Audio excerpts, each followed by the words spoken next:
Shalom jemaat Tuhan, saya Pastor Yer, selamat datang di Kingdom Devotion. Hari ini kita akan kembali merenungkan firman Tuhan bersama-sama, masih daripada kitab 1 Timotius. Saya akan memulai perenungan firman Tuhan kita dengan sebuah pertanyaan kepada Anda.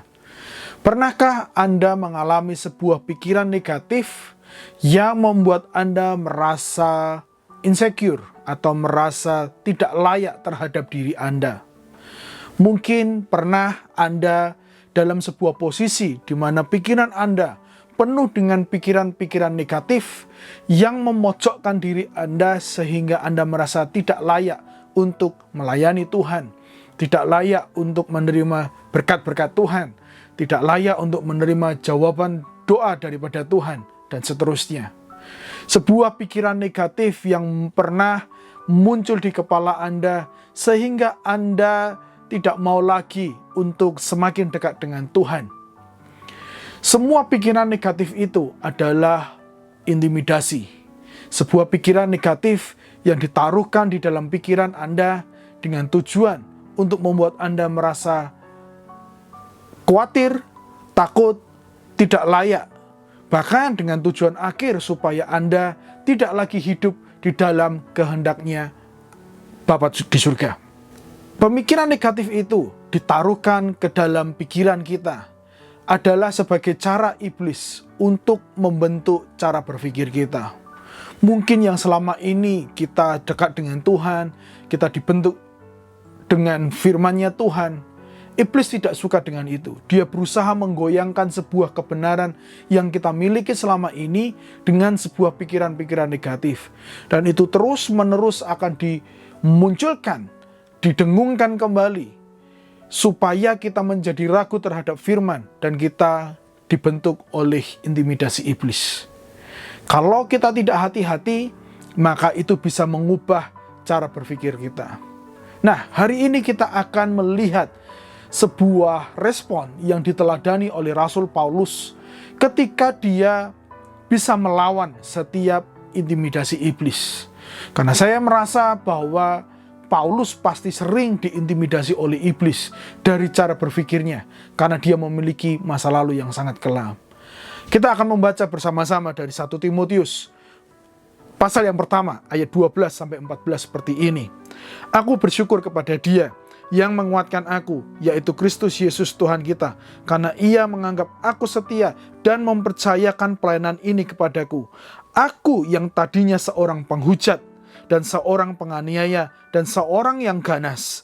Tetapi aku telah dikasihaninya, karena semuanya itu telah kulakukan tanpa sepengetahuan, yaitu di luar iman. Malah kasih karunia Tuhan kita itu telah dikaruniakan dengan limpahnya kepadaku, dengan iman dan kasih dalam Kristus Yesus. Jemaat Tuhan, kita tahu bagaimana kehidupan Rasul Paulus. Dia bahkan tadi baru saja menyebutnya, aku adalah seorang penghujat, penganiaya, pemarah yang sangat ganas. Bukanlah sebuah masa lalu yang bisa dibanggakan.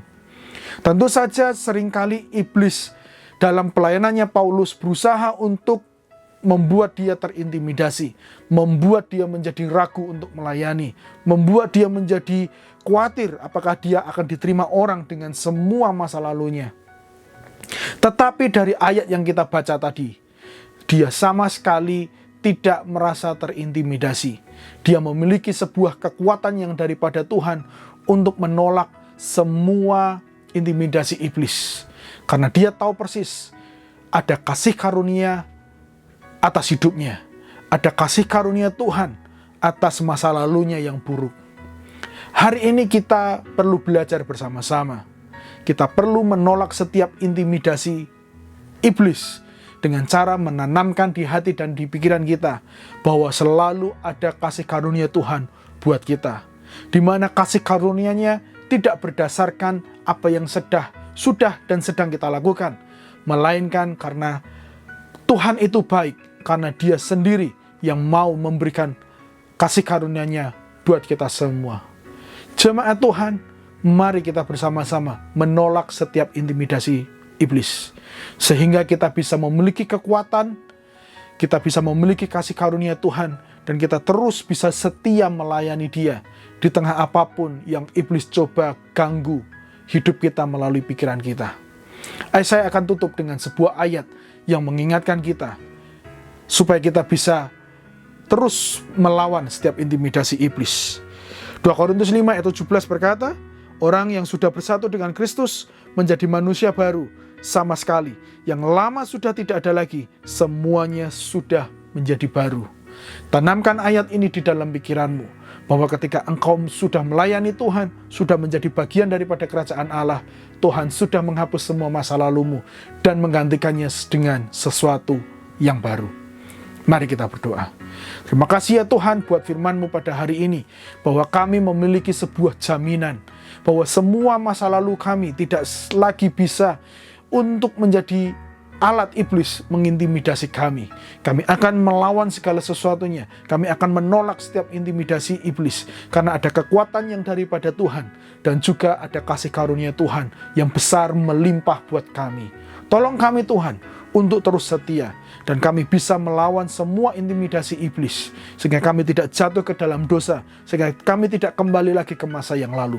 Terima kasih ya Bapa, di dalam nama Yesus, haleluya. Amin, amin. Jemaat Tuhan, mari kita tolak setiap intimidasi dari iblis, karena ada kasih karunia buat kita semuanya. Tuhan Yesus memberkati dan sampai jumpa minggu depan.